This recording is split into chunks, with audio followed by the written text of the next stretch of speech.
शिष्य ऐसा कर, गाय को खोल और कहा बंधन से मुक्त करके इसे कहीं दूसरी जगह बांध दे, क्योंकि बारिश आ रही है। तो चेला क्या कहता है कि गुरुजी, जो खुद ही एक बंधन में बंधा हुआ हो, वो भले गाय को कैसे बंधन से मुक्त करेगा? अरे जब मैं ही बंधन में बंधा हूं तो मैं दूसरे को कैसे बंधन से मुक्त करूं? ऐसे चेले होते हैं। गुरुजी ने कहा कि अरे ये तो चेला नहीं, ये तो गुरु ही मिला है। अच्छा, कुछ समय और व्यतीत हुआ। गुरुजी ने गाय को अंदर बांधा। कुछ समय और व्यतीत हुआ और गुरुजी ने कहा कि अरे जाओ बाहर देखो, बारिश हो रही है कि नहीं हो रही है। तो चेले ने कहा, गुरुजी अब मैं तो बैठ गया हूं, पद्मासन में बैठा हूं, कौन जाएगा बाहर? ये बिल्ली है ना, जो ये बिल्ली आपके बगल में बैठी है, इसके सिर के ऊपर हाथ फेर दो, ये अभी बाहर से आई है। अगर गिल्ली होगी तो समझो बारिश हो रही है, और अगर नहीं होगी तो समझो कि बारिश नहीं हो रही है। गुरुजी ने कहा, वाह रे चेले। और गुरुजी ने, चलो कोई बात नहीं। अब रात्रि हुई, भोजन प्रसाद सब कुछ हुआ, सो गए। सर्दियों का समय था, बिस्तर के अंदर रजाई लेकर के। गुरुजी ने कहा, अरे चेले ऐसा कर, ये लाइट जल रही है ना, लाइट को बंद कर दे, क्योंकि मुझे नींद नहीं आ रही है। क्या?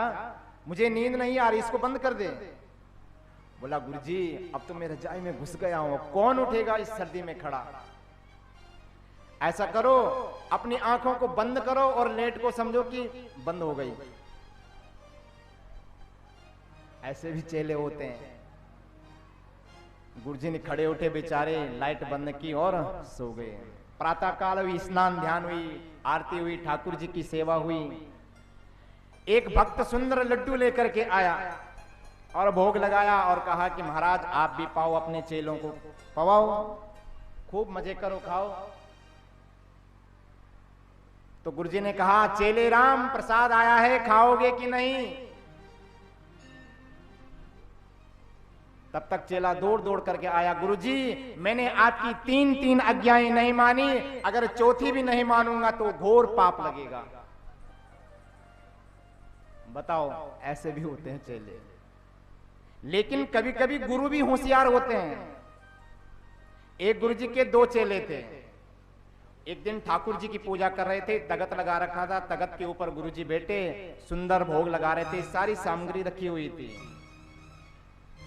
अब दो चेले गुरुजी पूजा में बैठ गए, आसन में बैठ गए। अब गुरुजी तुलसी लाना भूल गए। क्या भूल गए? तुलसी लाना। उन्होंने चेले को आवाज लगाई, अरे चेले तुलसी के पत्ते ले आ, मुझे ठाकुर जी की पूजा करनी है।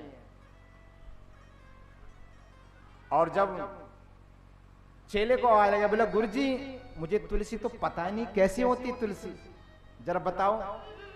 तब तक दूसरा चेला और भी चतुर कि मुझे न भेज दे गुरुजी, इसको तो पता है नहीं। और कहा, अरे तुझे पता नहीं, वो लंबे लंबे पत्ते होते हैं ना, जो वो वाले होते हैं तुलसी के पत्ते। तब तक वो बोला, अरे वो पत्ते तुलसी के नहीं, वो तो केले के पत्ते होते हैं।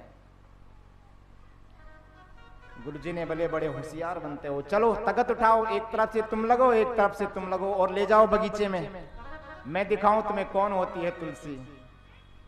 एक तरफ से एक शिष्य लगा और दूसरी तरफ से दूसरा शिष्य, अब दोनों तगत उठा रहे हैं और सारे बगीचे में उस तगत को घुमा रहे हैं। गुरुजी बोल रहे, ये नहीं तुलसी, दूसरे पे ले चलो, ये नहीं दूसरे पे ले चलो। आखिर में तीसरी जब तुलसी का पौधा आया, एक पत्ता तोड़ा और गुरुजी ने बोला, चलो ले चलो। वो शिष्य बोले, इतनी बड़ी मेहनत करनी पड़ी, गुरुजी को सारे बगीचे में घुमाना पड़ा, अरे इससे बड़ा तो हम पहले ही तुलसी का पत्ता तोड़ के ले आते। तो इसलिए कभी कभी गुरु को भी होशियार बनना पड़ता है। तो आज ये कुंती दुर्वासा जी की गुरु के समान पूजा कर रही है।